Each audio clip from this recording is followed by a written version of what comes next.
You ready back there, Tom? Yes, live when you're ready, sir. It is 4 o'clock. We will start the meeting and call the meeting to order. First of all, we got a new member, Tyler, welcome. So, we were talking about donuts, and you didn't see any of them, but that's all right, so. Next time. Next time, okay. Then we'll call the meeting to order. Looking to approve minutes. Roll call. Roll call. Oh, yes. Mark Klein-Wiltering, I am here, yes. Fred Grind, Jane Corber, Yep. Chris Knuckles, Here. Tim Potabom, Yes.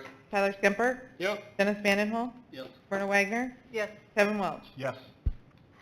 Then we need to approve the minutes from December 13, 2023. Do we have a motion to do that? I'll motion to approve. I'll second. Roll call?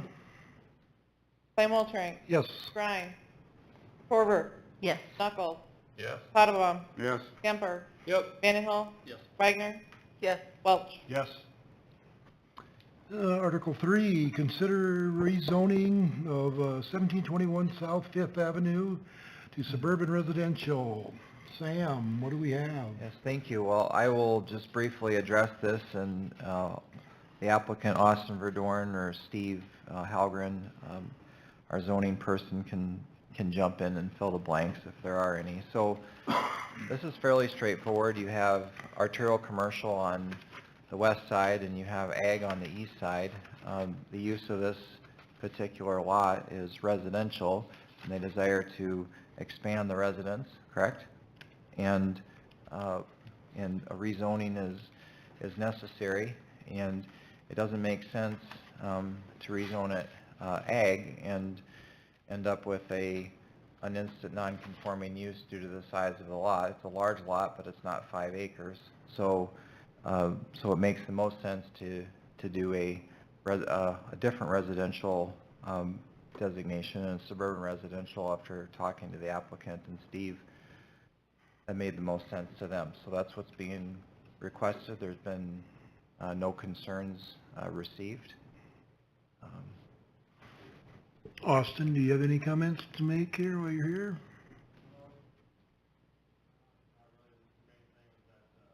You gotta step up to the mic, Austin. State your name, too.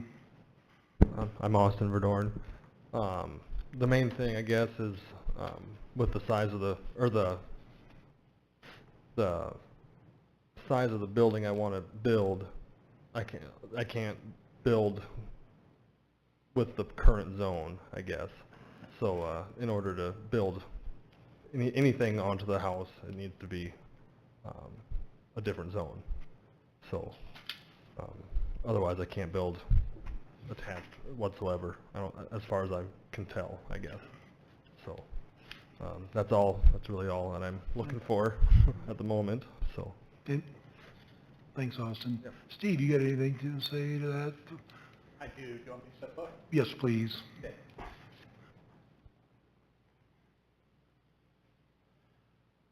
So Sam did a great job of explaining it. Just a little bit of background. The applicant came to us.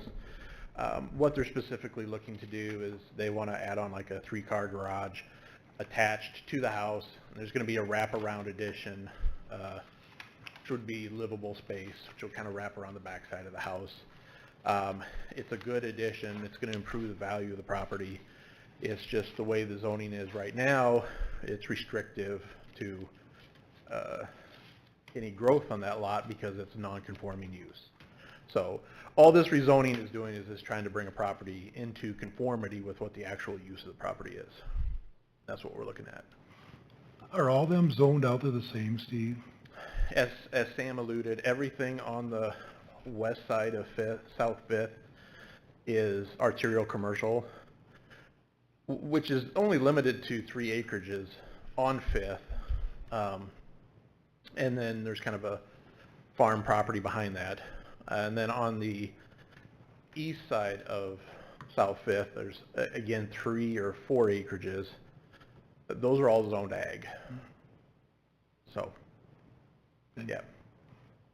I'm not 100% certain how it ended up all that way, but yeah, we were petitioned by this applicant that they want to make improvements to their property, so we're trying to stick within the realm of what we can do within the confines of the ordinance to Yep. allow them to improve their property. Okay. Yeah, Thanks, Steve. you bet. Thank you. Any comments from the, do you have a comment? Yep. State your name and, Hey, I'm Roger Drent, and I'm, got a acreage just south of Verdorn's, and we're glad to have a new neighbor. And as far as I'm concerned, if you have any questions about him building, I wish he'd give him permission to do his building, because I think he'd improve the place. So, if you'd give him permission, I'd appreciate it. Thank you. thank you. Thank you.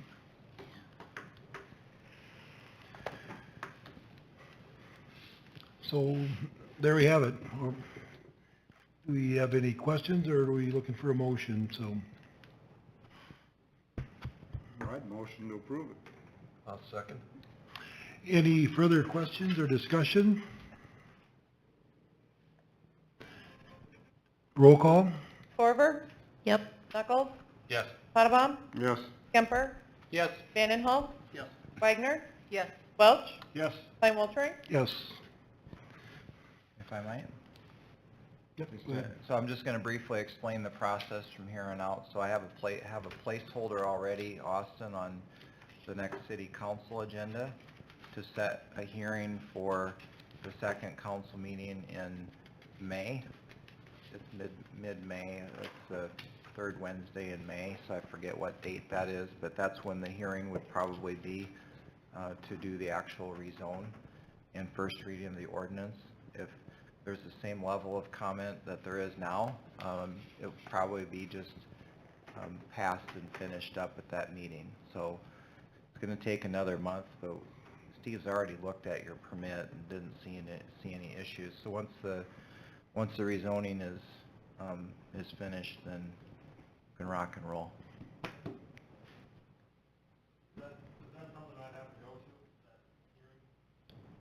No, I can cover it for you. We'll let you know if there's any concern that comes up. We got your neighbors going to bat for you. Yeah, you're good. You're good. Thank you for that, Sam. We know other action items, but what do you got to tell us here? Yeah, a couple of reports.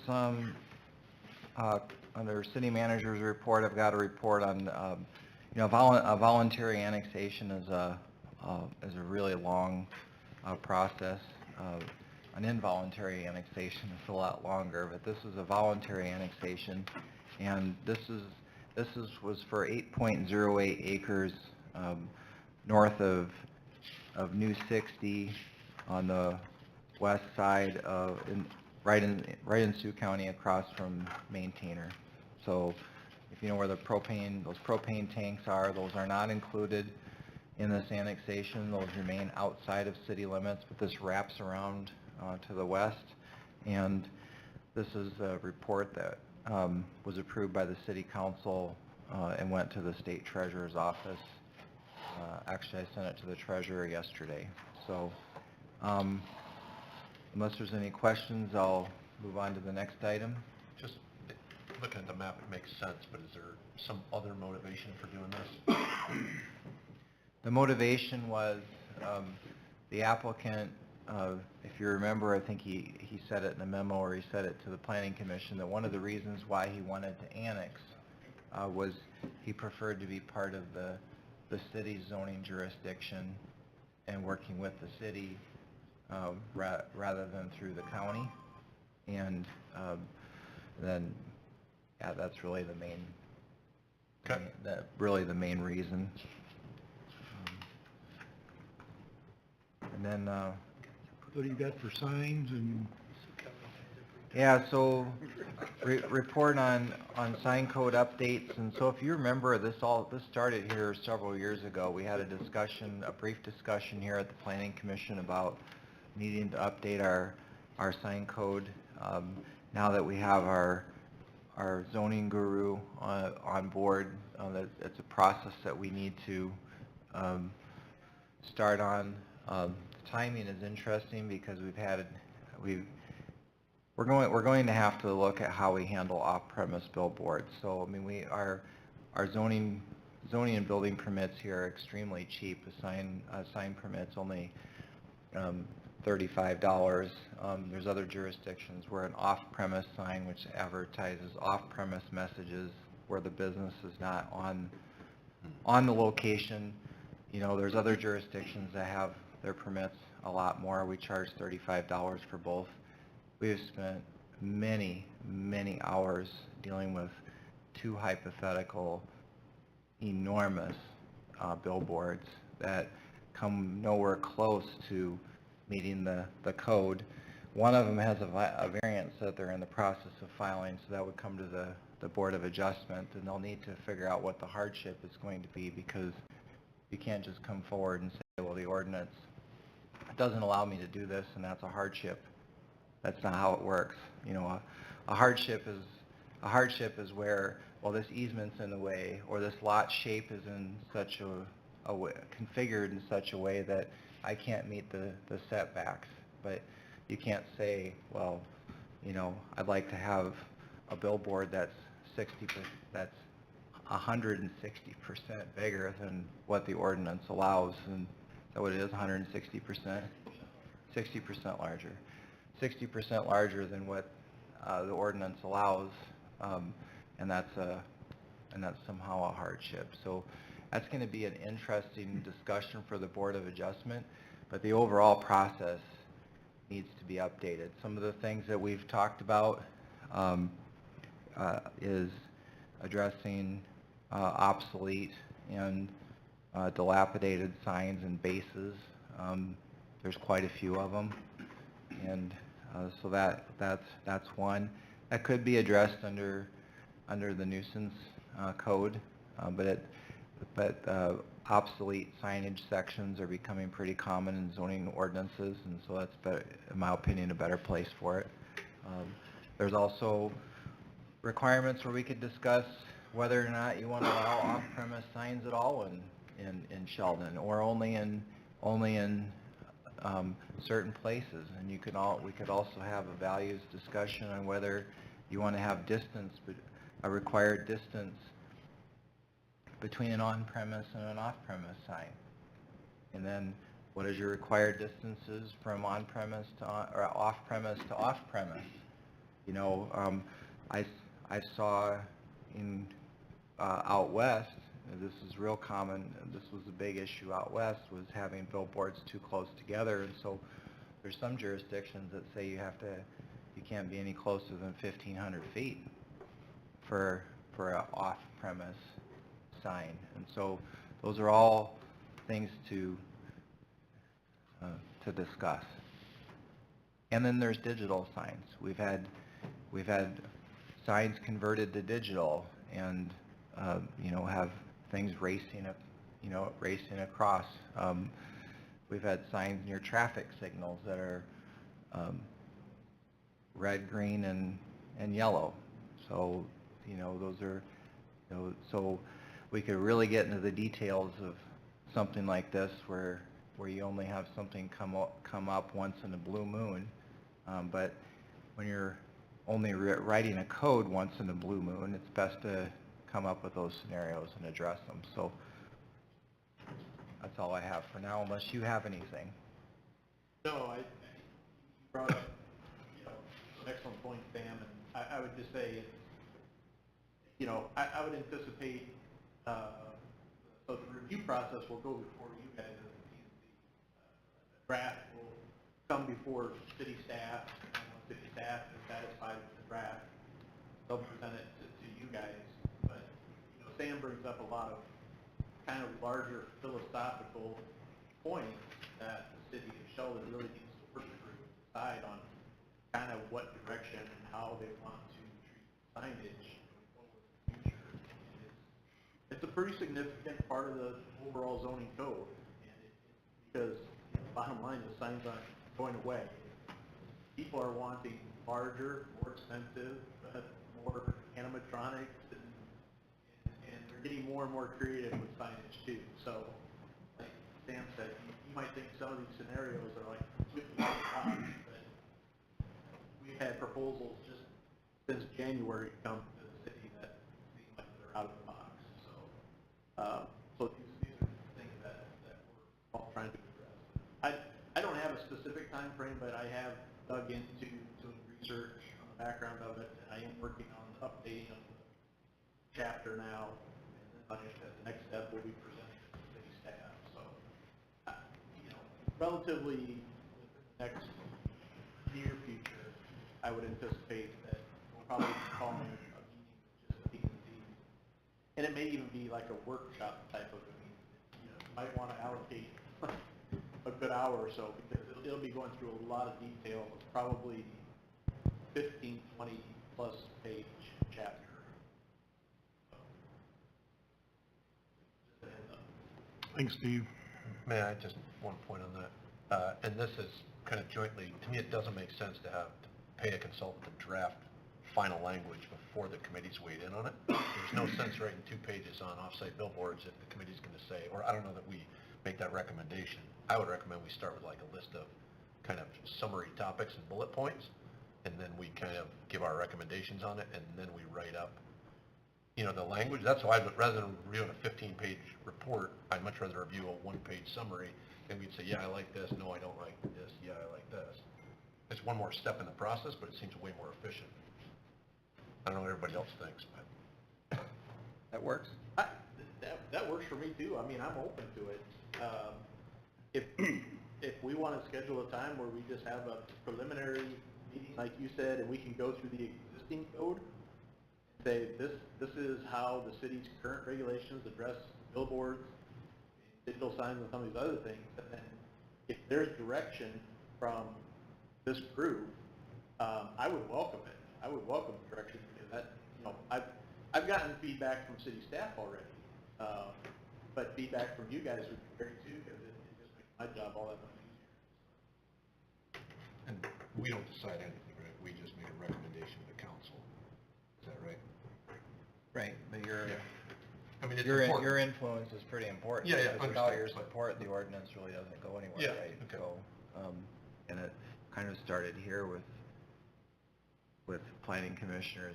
It was mentioned several years ago, because when I look back in the minutes, it was in P and Z minutes when it came up, so.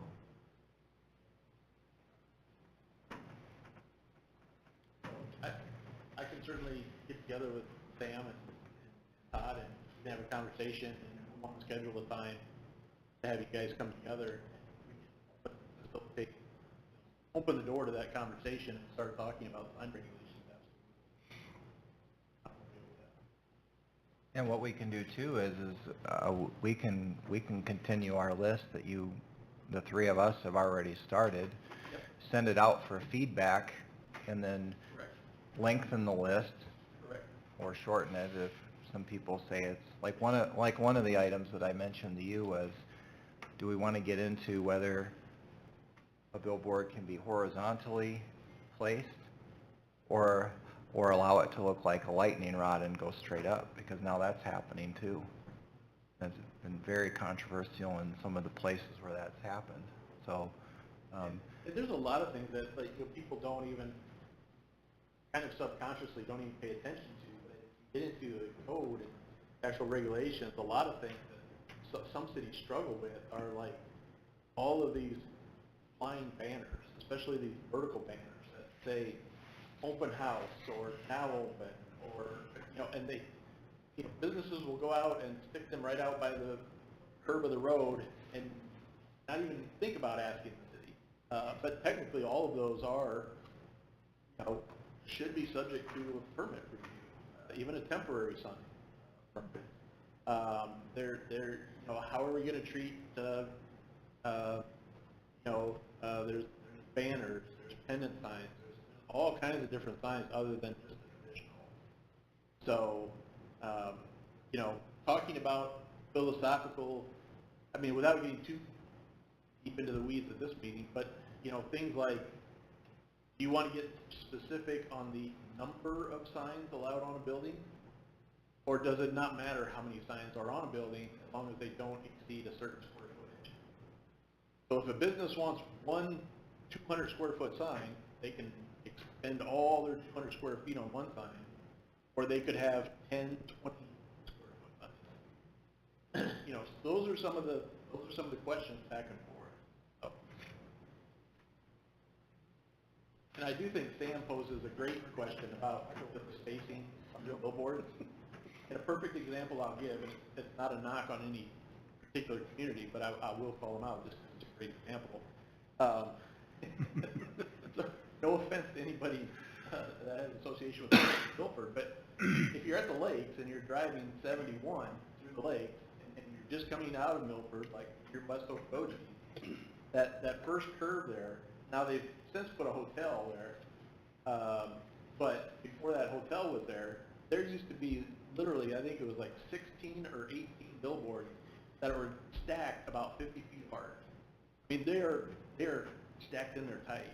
The hotel wiped out about 8 billboards, so now they're down to about 10. But it's just a good example that a sign company came in and there was no regulation to oversee that, and so they took opportunity and took advantage of it. They put up a lot of signs in a small area. Here's one question I'd like you to be thinking about, because I think we do need to have a meeting, Chris. And the one question, we shouldn't answer it today because it's not on the agenda for a vote, but one question that should be asked is, do you want to allow off-premise billboards in our community, which are advertising for things that are not on the property? The first question is yes or no, and then if the answer is yes, then how far do you want to go? And if the answer is no, what will you define as a hardship? Because if you say no, you're going to have somebody come forward and claim a hardship and take it to the Board of Adjustment. So those are some things that, so if it's yes, how far yes, and if it's no, how far no. And once we've answered those two enormous questions, then the rest of it can be discussed. Is there a community around here that has it right? I think Sioux Center updated their sign code. Yes, Sioux Center Because is Scott sent me a copy of it and had some pretty good content in it. So we could review Oh, sure. theirs and Yeah, we can. know that, yeah, exactly. Yeah. Why not? Yeah, Don't no be reason ashamed not to to. steal a good idea. Well, that's the great thing about this business. You know, I thought about becoming a professor someday, but you get in a lot of trouble if you steal somebody else's research paper. Yeah. But in this business, you can go to a conference and buy somebody a beer and take back their idea, and then use it. So, To answer your question, ironically, that's the stage I'm in right now in my draft preparation. So I've been doing research on about 5 to 6 other communities. So I've pulled Lamar's sign code, I've pulled Sioux Center's, Orange City, I've looked at Spencer's, I've looked at Spirit Lake. I've even dug into like Sergeant Bluff a little bit because they're close to Sioux City. So I'm trying to look at cities kind of comparable in size to Sheldon, kind of within that northwest Iowa area. And it just gives a good kind of comparative overview of what cities are doing what. But to answer your question, the last time Sioux Center went, it was not too long ago. I say within a couple of 2-3 years. They really bumped down tight. Their mission was to avoid sign pollution. Yeah. Oh. Do they do anything, Steve, with lighting and stuff then too, as far as intensity? Absolutely. Yeah, Yep. the You porch can look lights at- and stuff that are Yep. pointing at the roadway? Yep, you can look at whether they're internally lit, externally lit, what kind of lumens it's gonna put off. Okay. You know, ironically, some of the conversations that I've had with city staff and these billboard companies is some of these new electronic digital billboards, when they go like white, it's like, it can be bright, like really bright. And, you know, but then they tell you, they come back and say, well, technology, we have automatic dimmers that, you know, after the sun goes down, you know, they're photo cell regulated on the pole, so when the sun goes down, it gets dark, and the lumens, you know, go down X percentage, so it's more of like a nighttime effect, but, yeah, those are all things that can be looked at. We had one on our church, and it was, one message we had one week was blue and red, and you could see that 2 miles out of town. It looked like the fire department was sitting at the church, it was Yeah. flashing. Yeah. Right. So, After you were trying to catch the attention. Steve, what's your timeline on this project? well, I would think we could easily look at within the next 30 days of scheduling this first meeting. I just had a conversation with Sam earlier today. I'm about a couple weeks into doing my research and stuff, so I'm actually working on a draft ordinance at this point. I started this week working on the draft ordinance. When you get to that point about scheduling the first meeting, get an idea of how long it's gonna take. I mean, if it's gonna be a 2-hour meeting or a longer meeting, maybe we need to do something different or whatever. Yeah, it's hard to tell how long, I mean, give me the microphone, instead of more time, but, other than that, I generally try to stick to an hour. How about we do this? We'll come up with our list. We've already got a pretty good one going. We'll come up with our list, try to keep it to a page and a half. We'll forget the ordinance itself for now, but just hit the highlights and send it out to everybody.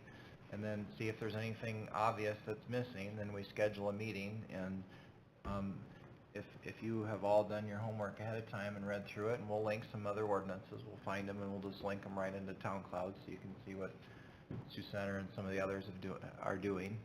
And then I think we can have a productive meeting. Sounds good. Anything else for the good of the cause? Looking for a motion to adjourn. I'll make a motion to adjourn. Second. Roll call. Corver. Yes. Knuckles. Yep. Potabom. Yes. Kemper. Yes. Vandenhall. Yes. Wagner. Yes. Welch.